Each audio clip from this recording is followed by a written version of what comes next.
So there's a question on nearly every executive's mind right now, which is how are we applying AI in our supply chain today? Hi, my name is Michael Barnett, and I'm the founder and principal of Synaptic Supply Chain. And we're going to run a quick experiment to see exactly where GenAI falls, whether it's ready to take over the supply chain today and take over the tasks and roles and responsibilities of your current capabilities and teams, or whether it hallucinates too much and really is not fit for purpose to run the supply chain. To do that, we're going to leverage a simple framework that represents how people manage the supply chain today and test the latest ChatGPT capabilities against each one of those elements. When we think about what it takes to manage the supply chain, and specifically the role of people in the supply chain, there are four broad capabilities that we all bring no matter where we sit in the organization. First, we work to identify a problem that materially impacts our performance. Second, we seek to understand the root causes of that problem before we ultimately act to solve that problem.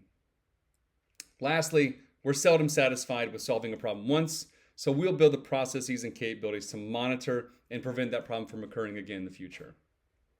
Let's use a simple example to bring this to life before we jump over to ChatGPT. In this example, let's say our service is underperforming our competitor benchmarks, specifically case fill rate. We first identify where's case fill rate isolated as a problem. Is it in a region? Is it in a customer? Is it in a particular product? And we find it indeed is in a product. Once we find that it's isolated to a particular product, we work to understand the root causes of why we're having service failures in that particular product. Through the root cause analysis, we discovered there is a supplier who is underperforming in a particular finished good, and it's causing us to stock out, ultimately affecting case fill rate. We decide to solve that problem by switching suppliers, qualifying and onboarding a new supplier that has enough capacity and meets our expectations to satisfy that demand to bring our case fill rate up. Now, in order to prevent this from happening again, we'll build the processes and tools to monitor supplier performance, highlight when they're underperforming either on time or fulfilling our orders, and then ultimately maybe even build in contracts with multiple suppliers to enable us to move the product to additional suppliers as we deem that problem from occurring again. So with that simple example, we can see how we, no matter if it's a person or a system, we need the capabilities to move from identifying problems all the way to building the capabilities to prevent problems from happening again. And that's really what it takes to manage the supply chain. So with that, let's move over to ChatGPT and see how it can apply today in each one of those four steps. Okay, now we're going to jump over to ChatGPT 4, which is the most advanced Gen AI out there in terms of having all the capabilities you might need to operate your supply chain. And we're going to test each one of these elements of the framework to see how ChatGPT performs. Now, before we jump into the experiment itself, I'll highlight very quickly that I did create a very simple sample data set of customer orders, shipment and cost details, delivery details, so we can really analyze our performance, at least as it pertains to the customer shipment side of the supply chain. So with that, let's get started with the chat. And at this point, I'm going to play the role of a supply chain executive. This is my first time using ChatGPT, so I need to tell ChatGPT who I am and what I'm trying to do. So I'll just copy in a simple prompt I wrote, letting it know that I'm a supply chain executive, I've got some data, and I wanted to help us analyze it. So first thing is it wants us to upload the data. So I will grab this simple data set and drop it into ChatGPT manually and see what it can do.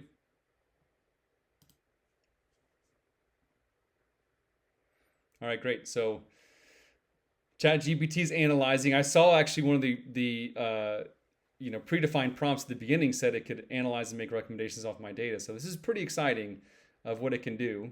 The first thing it's showing me is it understands my data, which is great. So I didn't have to explain any of the columns to it, what it needs to look at. It's already doing that itself, which is very impressive. Oh, wow. It's also saying what KPIs we can look at. So I haven't specified anything yet, and I'm already impressed with this analyst in terms of its ability to understand what supply chain performance might be in terms of KPIs. And it wants to proceed with the analysis. Before we analyze all these different KPIs, let's first just look into fill rate and see how it calculates our performance in terms of customer service.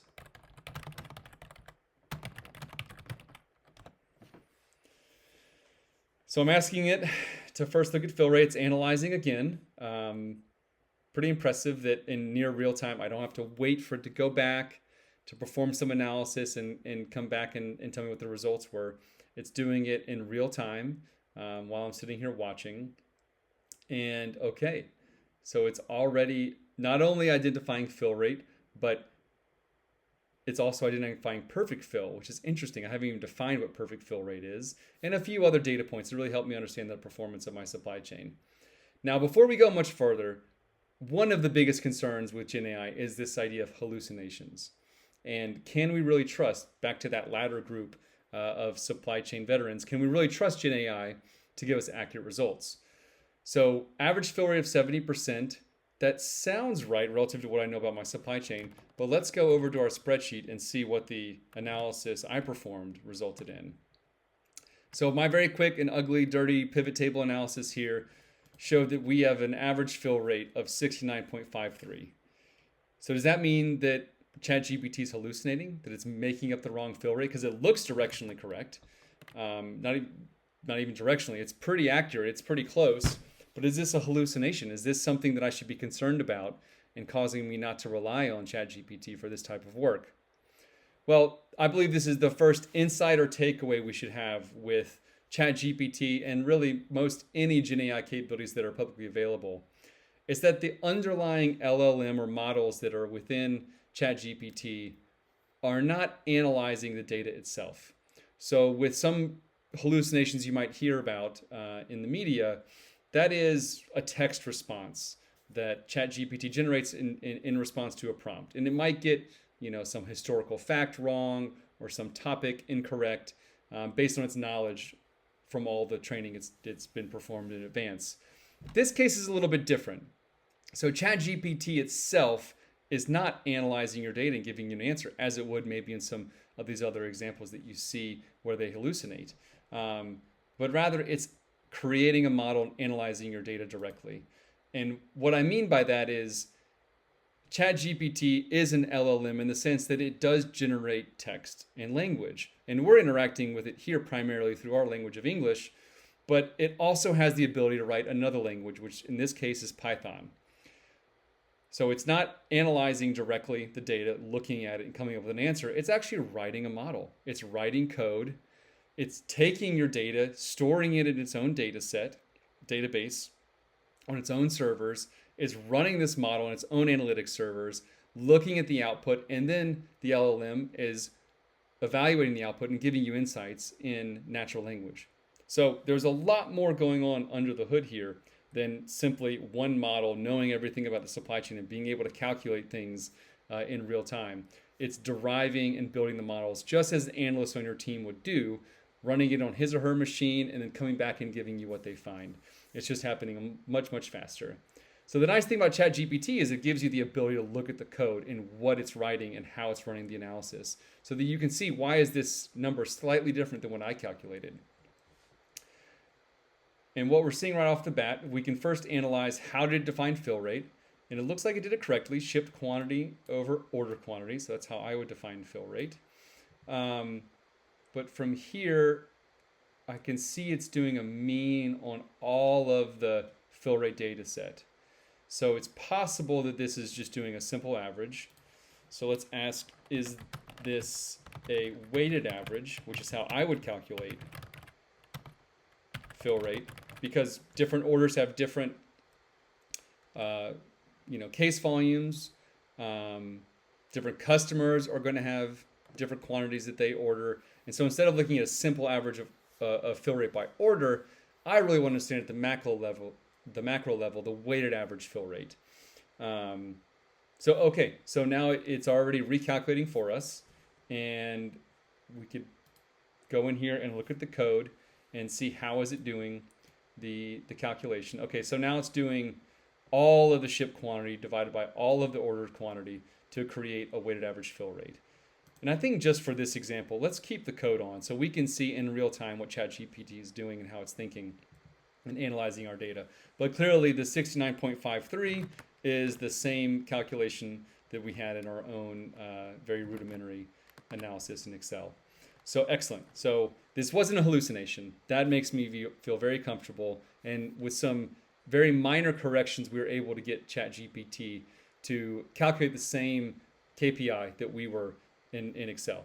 So very, very quickly, it's understood our data. It's understood what we want to do in terms of analyzing supply chain performance. And we've been able to create an analytical model that gets us to the same answer that we have in our spreadsheet. So that's a very encouraging start. But I want to give it something more complicated. We're in this first phase of identifying problems to solve that we highlighted in our framework. And fill rate is pretty simple. So let's switch gears a little bit here and look at freight costs. So this is going to require a bit more complicated analysis behind, and let's see how far ChatGPT can go in terms of identifying where freight cost opportunities might be. So, okay, so right off the bat, I didn't give it any more context in terms of what I meant by, customer freight and how much more we should be spending. So right off the bat, it's looking at cost per mile.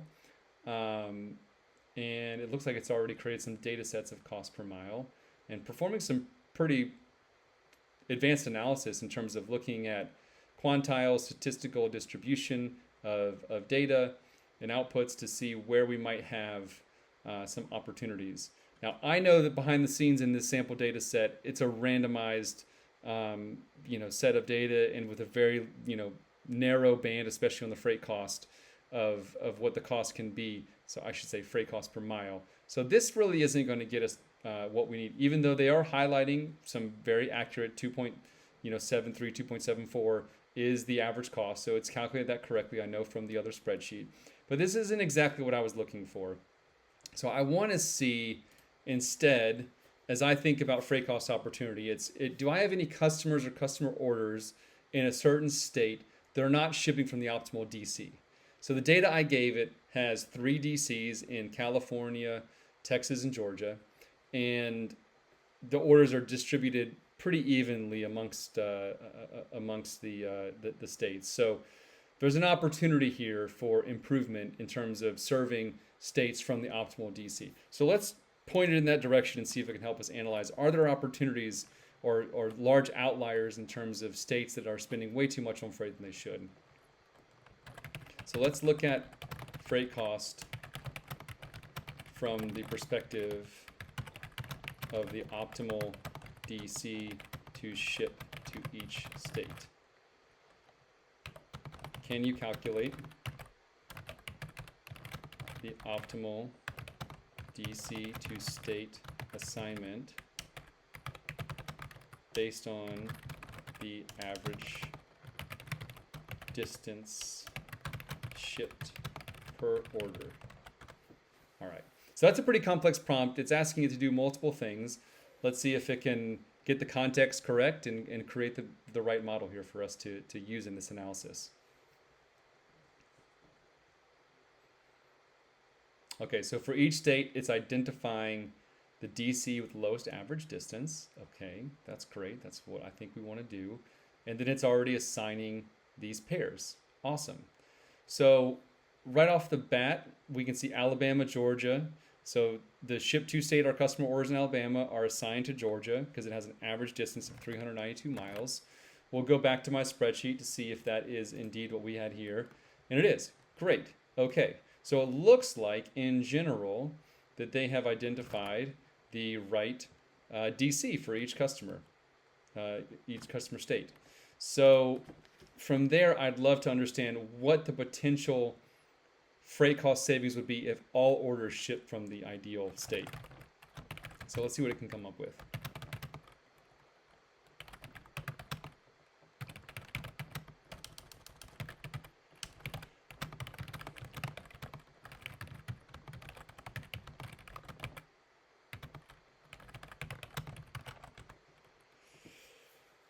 And with this analysis, you can see that ChatGPT is already enabling us to do some more advanced analytics. Now, this is not a true optimization in the sense that you need some underlying optimization engine like Garobi to do this particular analysis, but this is an example of how this capability can help you do much more advanced analytics and dive into areas of your supply chain that you might not be able to with your current capabilities today. So let's see what it came up with. Okay, so it's showing us based on that pretty complex prompt. Actually, no, this one was a simple prompt. I just said, what will the optimal freight cost be? But it went a step further. It highlighted what the current total freight cost would be, the optimal freight cost if every state shipped from the optimal DC, and then what the potential savings were. Let's compare that to our analysis on the Excel to see if it's directionally correct. And as we scroll down to the bottom of the freight cost analysis, we can see that we had a roughly $15.7 million of total freight spend, and that we could save just over $8 million.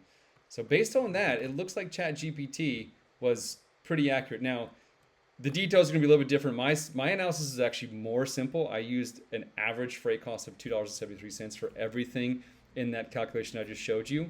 Whereas ChatGPT is actually using the more granular, what was the actual freight cost for each lane to DC pair. So the number is going to be slightly off based on that. It's not a hallucination. It's more that the underlying model ChatGPT is using is slightly more accurate than mine, which is nice because in my quick and dirty analysis, I actually didn't retain that level of detail, whereas ChatGPT can.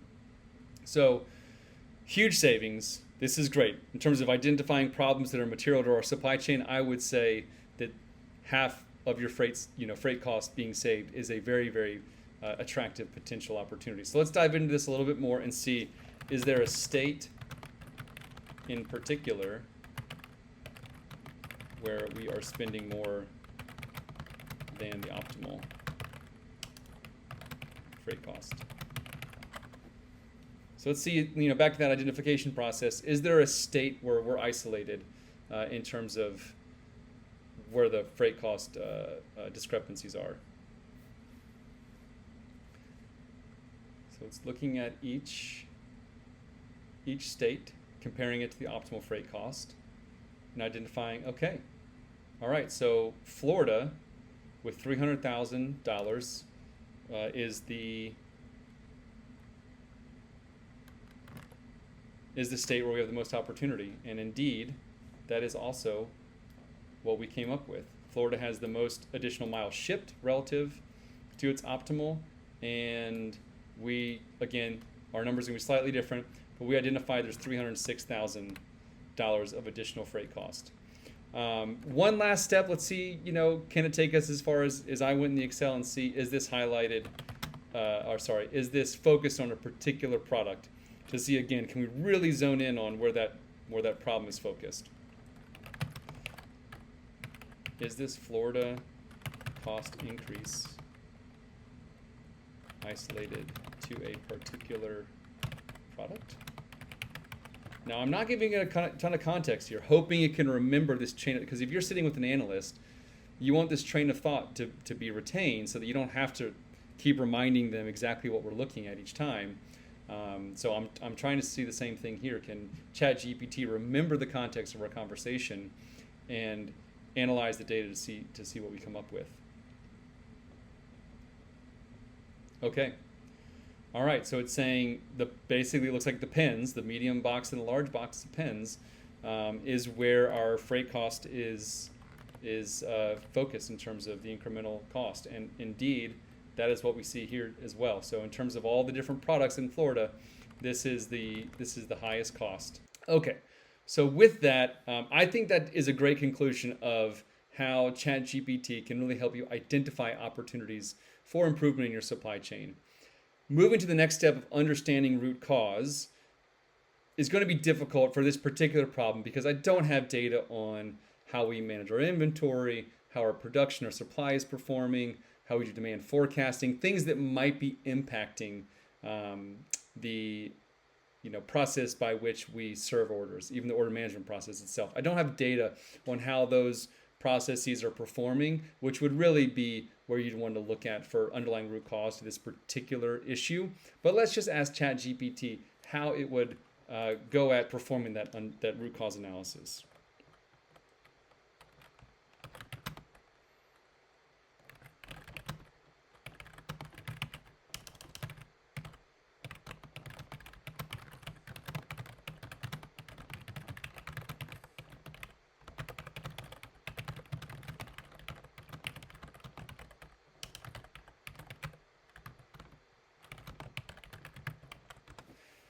So again, because I don't have the data set, I just want to see, because it did such a good job of highlighting KPIs and guiding this analysis previously, would it be able to help me through the root cause phase if I did have all that data at my fingertips?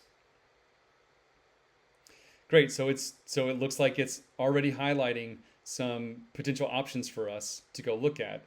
So it does, as we think about those capabilities that we mentioned earlier in terms of what you need to run the supply chain, it clearly has enough supply chain knowledge and context to be able to do some first level guidance.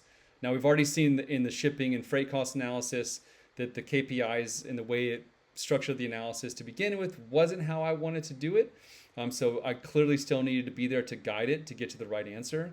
But ultimately, it does do a good job of providing some initial starting points of how to analyze the data. And I think these are actually really good options. I mean, first and foremost, the inventory and stock levels, and is the Georgia DC carrying enough of that product? That is the first thing I would look at. So I think this ChatGPT, if we had the right data set, we would be able to go that next step and do a lot of the same work we've been doing in the root cause analysis portion of the capability. But there's two other aspects to look at. So okay, great. So it's got even more in terms of other potential root causes that it wants to. And yeah, it's highlighting demand forecasting and planning, communication with the ops team. I mean, these are all great potential root causes for why we're shipping more. These are all things that I would have come up with as well. I think the only thing it might be missing is, how are we performing in terms of production? But that could be, in theory, just really underneath this first bucket of inventory levels. So I think it could do a great job of helping us understand root cause, but can it take action? Can I use GenAI and an LLM to perform all 4 steps that we're looking at? The next thing would be, okay, let's make sure that when we get an order in Florida, it ships from Georgia.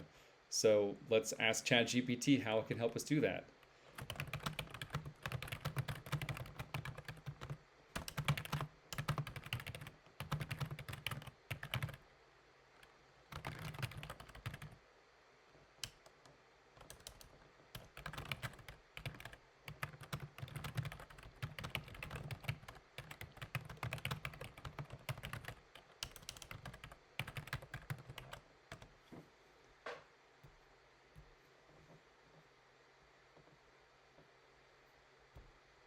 Okay.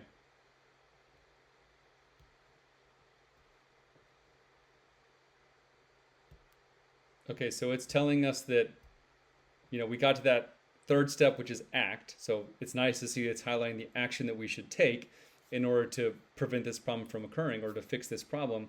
The first one is to modify the OMS. So I want to see, can ChatGPT do that for me?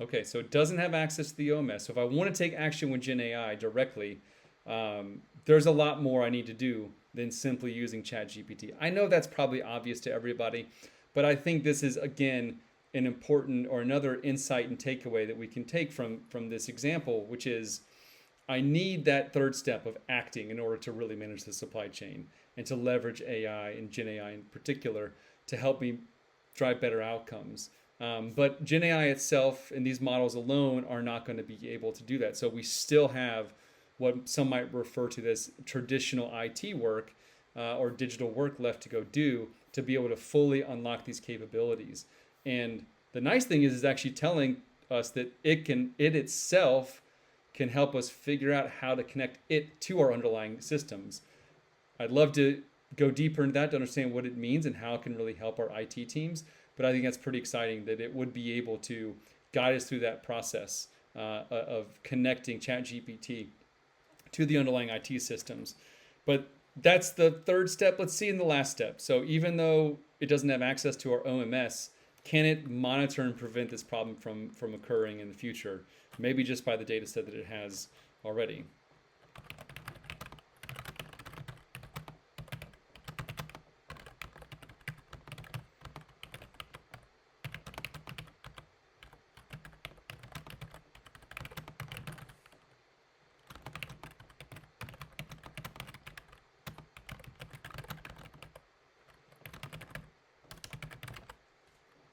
Apologies for the misspellings.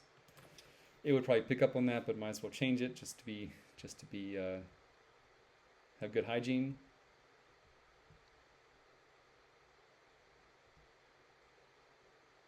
Okay, so it's telling us to set up a real-time monitoring system. That sounds great. A dashboard, automated reporting, inventory replenishment planning. So, okay, these are good general.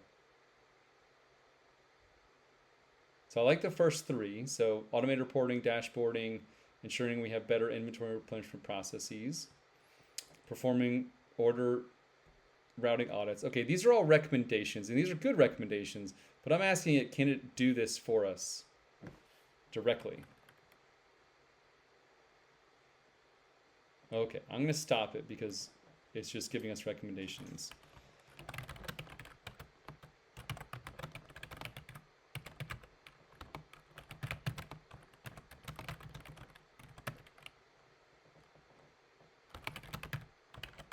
So I want to ask it directly, okay, great, these are good recommendations, but can you do number 1 and 2 for us? Okay, interesting.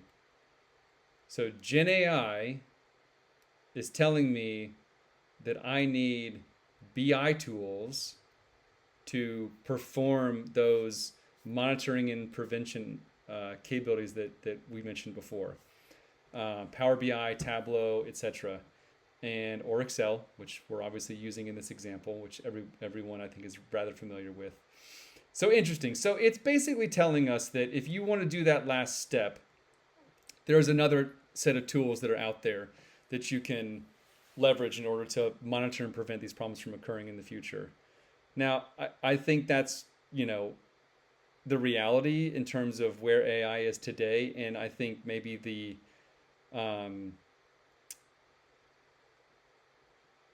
it's not the answer I think that a lot of people want to hear. That certainly believe in the vision of Gen AI, that are early adopters, that really want to jump into this and have AI take over their supply chain. The reality is you still need your underlying systems like the OMS, like the advanced planning systems it's mentioning here. If you want to do more bespoke monitoring, analytics, create some unique and custom digital tools to support this kind of process that we're going through here in terms of preventing these problems from occurring in the future, you need other tools. And GenAI itself is not going to do this for us. I think what's exciting is, number one, it can help point us in the right direction. This is a pretty granular use case if you think about it. This ChatGPT 4 model is trained on essentially the entire breadth of the internet and our, relatively vast documented human knowledge, and yet it's able to get pretty granular on this particular topic with us as supply chain leaders and supply chain experts. So I think that's very, very exciting. And ultimately it's guiding us on how we could leverage these other capabilities to really stitch together those 4 capabilities that we identified at the beginning in terms of what you would need to run your supply chain. And let's go back to that real quick. So let's summarize this experiment with that original presentation and see what we think in terms of those 4 capabilities and how ChatGPT performed. Off the bat, I would say when it comes to identifying and understanding, there is an immediate application of GenAI. We used a public version of ChatGPT 4, and we're able to go very deep in terms of analyzing this one data set and getting very granular and somewhat complex in terms of the analysis. When it comes to understanding root cause, the process is going to be relatively similar, although the individual may have to guide ChatGPT a little bit more as we get into root causes. But you saw from that experience that they actually have some good hypotheses. Now, having said that, it's an immediate application, but I think you have to be very careful at just throwing the data at ChatGPT and saying, give me an answer. You need someone to guide them. You need an expert in the loop of this process, both an expert on supply chain concepts, because we had to, properly define the KPIs, as well as properly, create hypotheses of what to go dig into. So that really requires a really deep understanding of supply chain, and as well as someone who understands code. I mean, ultimately, especially the more advanced you want to get, if you're not getting an answer that makes sense and you're a non-technical user, then you might not have the ability to really leverage chat or Gen AI in general to its fullest capabilities, because you can't go into that Python code and really debug and understand what's happening. So there's an immediate application of these capabilities today to identifying problems and understanding root cause, but you still need an expert to guide, or potentially a number of experts to guide that type of capability through the identification and understanding process. But it doesn't mean it's not applicable to decide and act, because I think that we saw at the end there, ChatGPT and GenAI in general can very much enable those capabilities to leverage data, to leverage advanced analytics, to leverage AI, and really improve your supply chain capabilities when it comes to decision making, when it comes to taking action, maybe automating actions, and then ultimately monitoring and preventing these problems from happening in the future. It's just going to take more work, right? You're going to have to integrate GenAI with more systems. You're probably going to have to create other tools on other platforms like a Tableau or other more advanced things to really achieve these four elements. But we can see from this very quick experiment that GenAI absolutely has a role in decide and act and monitor and prevent, but it's going to be more of an enablement, not a direct, immediate application within those spaces. So with that, I hope this was a very helpful experiment in demystifying where GenAI applies in the supply chain today, and also highlights some areas where we can all be using GenAI significantly more in the supply chain today. On the left-hand side here, I see some companies that are using GenAI in the identification and the root cause analysis, basically the analytical processes that they have today. But I still see so many teams doing ad hoc analysis, leveraging their analytics teams to perform, very much the same task that we just walked through today. And I think more can be done in terms of leveraging GenAI here. On the right-hand side, I think this is really what's going to transform supply chains in terms of unlocking digital capabilities. On the right-hand side of decision-making, of taking action, of monitoring and preventing. And there's been, I think, very little progress. There's certainly some examples out there. There's some cutting-edge consulting firms and software companies who are working with early adopter companies to really leverage GenAI in developing these capabilities. But ultimately, there is a world of possibility on the right-hand side here. This is what excites me personally, and I think where companies can be starting today to leverage GenAI to help them move faster when it comes to building those, custom bespoke tools that ChatGPT itself was recommending that we look into. So I'd love to hear from you in the comments what you think about this concept overall of how you can apply GenAI in the supply chain. If you think I've missed any key areas where we could really leverage GenAI today, and ultimately where you think it's going in the future, and if you believe, like I do, it's going to significantly unlock a ton of value for supply chains. Thank you for your time, and I look forward to the next one.